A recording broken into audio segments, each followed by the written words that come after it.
Hello, ladies in Ascending Earth Creatrix. Happy Soul Session Saturday. Coming to you live with the Soul Session here today, and something that I feel very passionate about. And hopefully, after our little chat here, you will too. And you understand why it is so important to feel all the feels. What does that mean? I'm going to tell you in just a second. So, as we are moving into, we're actually gaining so much traction on this path of planetary ascension. We are starting to realize that more and more of who we are, the divine essence, the cosmic being of who we are, is arriving here. So, many of you read posts that I've written before about descension, maybe being a better way to talk about the actual process that's going on, of because more and more of our divine essence, our cosmic being, is arriving here, and we're accessing more of this part of ourself, this aspect of ourself. It is really like a process of descension. But what's happening as a result of that is we can be feeling really confused, uprooted, emotionally disheveled, feeling like we're not sure of our place in the world anymore. We're questioning our own life's purpose, our soul's mission, our journey while we're here. And it can be an uncomfortable process of integration when we are accessing more of our divine essence, because it makes us question so many of the aspects that make up the ego hologram of who we are, who we think we are. The identity that we've established based on ego, based on intellect, based on more of a mental reasoning, based on reacting to emotional turmoil, chaos, and events in our lives that have caused upheavals, okay? And this hologram is heavily influenced by where we haven't allowed ourselves to really feel into every single feeling that came up, because the more harsh, uncomfortable feelings that have come up, we wanted to push them away. I don't want to deal with that right now. It's too uncomfortable. I don't want to see this. I don't want to know this. I got other shit to do, right? But here's what happens when we push that away and we deny or disinherit parts of ourself based on not feeling into those emotions. We create this lie of who we think we are, based on, well, I can't possibly deal with these emotions right now. They're too heavy. It's too emotional. It's too much for me to take on. I can't deal with that. I have people expecting certain things of me. Hi, Angela. I have people who count on me for certain things. I can't fall apart right now. I can't possibly do that. And we start thinking that we go into this mode of fear. We align with lack, we align with scarcity, we align with fear, just because we're not willing to face the most uncomfortable emotions as they come up. But as we do, hi Sarah, if we start facing and really feeling into, right when they're happening, right in the moment, have the presence of, I feel shitty, this feels like this, I feel judged, I feel undervalued, I feel dishonored, I feel disrespected. It is so important that in the moment, that when these things are happening, and that can also be doing a life review, you can go back into these moments, and this is one of the things I do with clients now, is that we go into a life review and talk about, okay, well, when was that time where you felt completely undervalued and judged and disrespected? Let's go into that. Not where we relive it necessarily, but we review it, we go into the emotion of it, and then we purge it by just, for a second, inhabiting that moment. So in a way, you're kind of reliving it, but it's not as painful the way I do it, trust me. But it's going back to that emotion and completely being in your power in that moment, instead of letting all of your emotion take all the power of that moment away from you, okay? Because in those moments where we don't honor the feelings as we're feeling them, if we're not feeling all the feels, we are not in our sovereign power. And there's a really interesting spiral, downward spiral, that happens as a result of that. We spiral downward into an abyss of low self-worth, We stop believing in ourselves. We stop believing in our own power. We stop believing that we are a sovereign entity and we have a right to all our feelings, all our emotions. We start thinking that because emotions are so painful, or we've had maybe such an exposure to more of the painful spectrum of emotions, that we don't want to lead emotional lives. We'll lead mental lives instead. That we would rather use intellectual reasoning or analysis to create a life, a trajectory for our life going forward that's kind of devoid of emotion. This is super dangerous. It's super dangerous because we disinherit the biggest parts of ourselves that have the biggest lessons to teach us at the time. When we are living emotionally, I'm not talking about being an emotional mess and chaos all the time, where you're throwing your emotions all over the place and expecting others to help you do cleanup. I'm talking about being in the moment, honoring your emotions when they come up, feeling all the feels, the good and the bad, and placing a value on it right then and there and saying, I feel crappy. I feel undervalued. I feel sad. I am grieving. I am at a loss. Just in that moment of admitting it can be, hi Megan, can be extremely liberating. And being present, completely present, I'm talking about, with that emotion, feeling all the feels of it, feeling it in the body, feeling it where it's like you're a human ping pong machine, and there's a ping pong ball of emotion, or a pinball of emotion going through your body and hitting different parts of your body, making you feel sick to your stomach, making you feel constricted in your heart space, maybe even feeling like pain piling up on the back of your shoulders, like you're carrying the burden or the weight of the world on you. Feel into it. Honor it. When you are in that moment, in the present moment, you have an incredibly unique and wonderful gift. I call it the gift in the garbage. The opportunity to excavate what is there, pick it up. You know, did anyone ever play Dungeons and Dragons? Where are my nerds? You know, the 20-sided die. Your emotions are like that. It's like the 20-sided die, where you pick it up and you look at it and you say, this is interesting. And in that moment, when you're kind of picking it up and looking at it and being an objective observer, you're able to pick apart emotions that if you're so entrenched in the hurt, if you're so entrenched in the pain that you are not in a place of judgment, you're not able to excavate the lesson of it. Okay? Sarah, there she is. I knew there was one of you. If you can objectively look at the emotion while you're in the moment and say, okay, there's a reason I'm feeling this way. What is this showing me? Because every emotion that we have, good or bad, has an inherent lesson in it. But how often are we present, especially with the nasty stuff, with the low end of the emotional spectrum, the low frequency stuff, the grief, the loss, the sorrow, the scarcity, the lack, you know, the pain, the feeling like we don't value ourselves, or we're not valued by others, we're not validated, we're not seen. You know, we feel invisible sometimes. We don't honor those moments where we really feel into that. We piecemeal by piecemeal, we disinherit parts of ourselves, and we lose aspects of our wholeness. When you are in that moment feeling all the feels, you call yourself into that full presence of your power.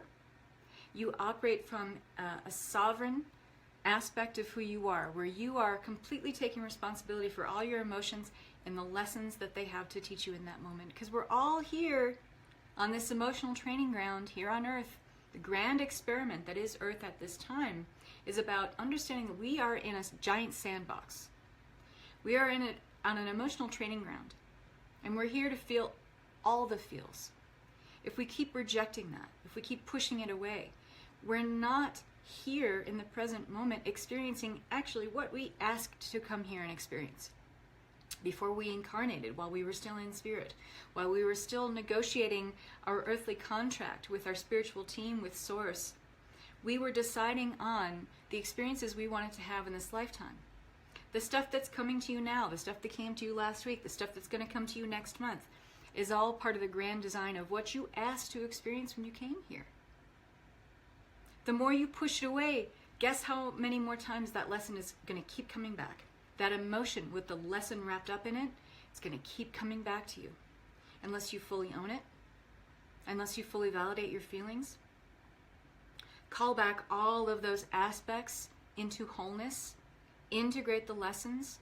That is how we spiritually expand. That is how we emotionally expand. That is how we grow and become who we ask to be while we're here.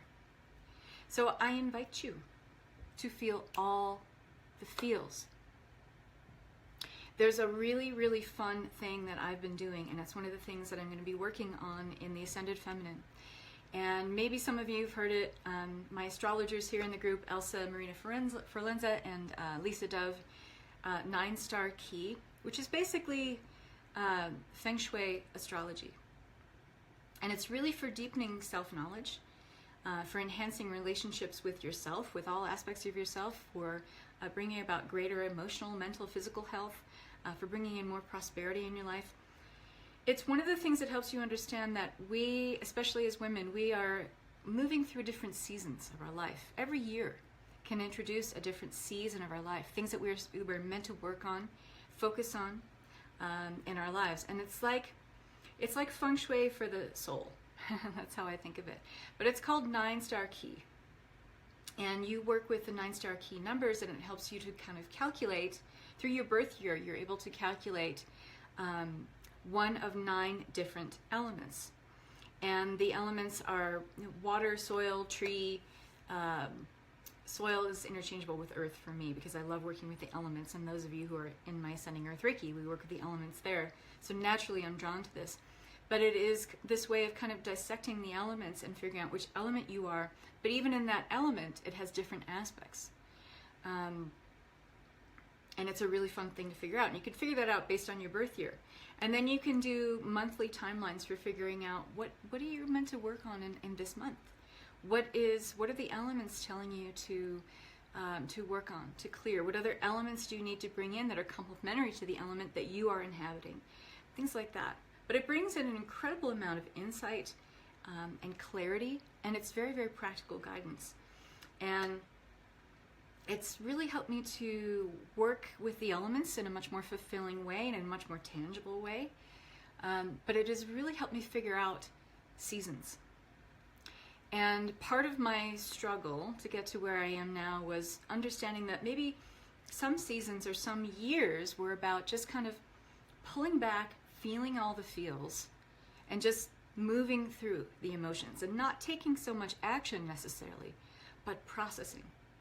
And as we go through and learn about 9-star key and understand seasons, we understand that just like there are 4 seasons of the year, we go through the seasons of the soul. My last 2 years were going through seasons of the soul that were really about winter. And now I'm in my autumn, which is time to really take action, step into more of who I am, and bring more of my message forward and do it without fear, because it's my time. And when we can kind of align with the feeling of, okay, I've done the work, I've allowed myself to feel all the feels, I've processed, I've integrated, I've brought the lessons to the fore, so I see what my mission is going forward. It feels like we are in full alignment then with taking the most inspired action and moving forth in total integrity and knowing that because it is our time, that we are supported. Angela, it's one of the things that I'm working with in the Ladies in the Ascended Feminine. We're going to be working with that. You can go backward through the seasons then. It depends on what year you're in. So if you think about astrology in the sense of, the zodiac astrology that we normally practice, think about it in terms of if you do your astrological key number, and you'll find that out based on your birth year. You can use that based on different calculations to figure out what you're going through this month, what year you're in terms of what season you're in. Is it a time for just processing, pulling back and integrating? Or is it a time for you to fully step into your power and move into what you are meant to be doing here and embrace it fully? And knowing that it's time, and so you'll be embraced fully, you'll be supported fully by the universe as you do it. So that can certainly account for, and this has happened many times in my life, where I feel like I was pushing, forcing outcomes. I wasn't feeling all the feels. I felt like I had to just push that stuff down so I could do the work that I needed to do. Well, it wasn't my year to do that.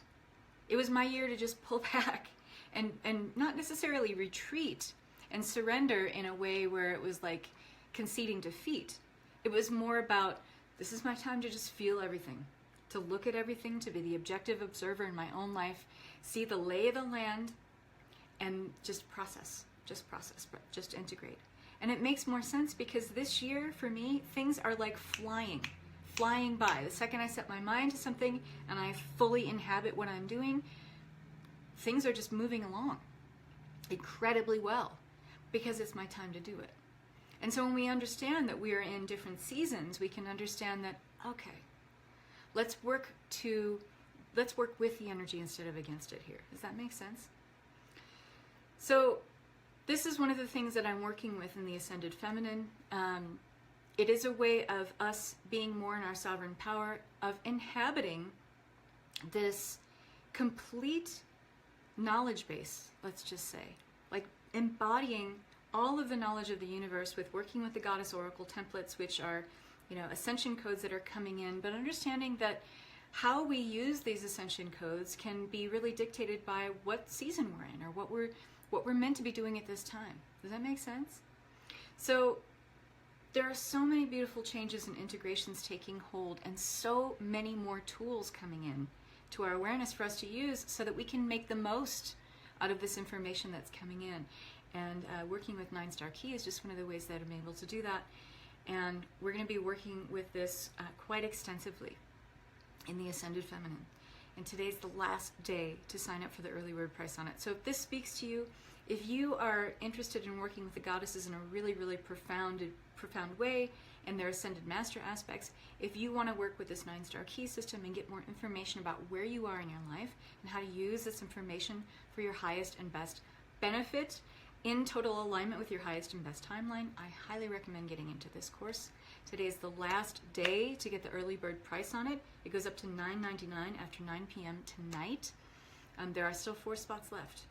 And for those of you who are in Heal, Awaken, Ascend, I did a special offer for you guys. So do check that out. And if you're not sure, you didn't see the post, contact me because that goes away today too. So I hope that this was helpful, and I hope you understand the importance of feeling all the feels and how much information can come to you, how much wisdom you can download and access by feeling all the feels, understanding that everything you feel has a lesson wrapped up in it.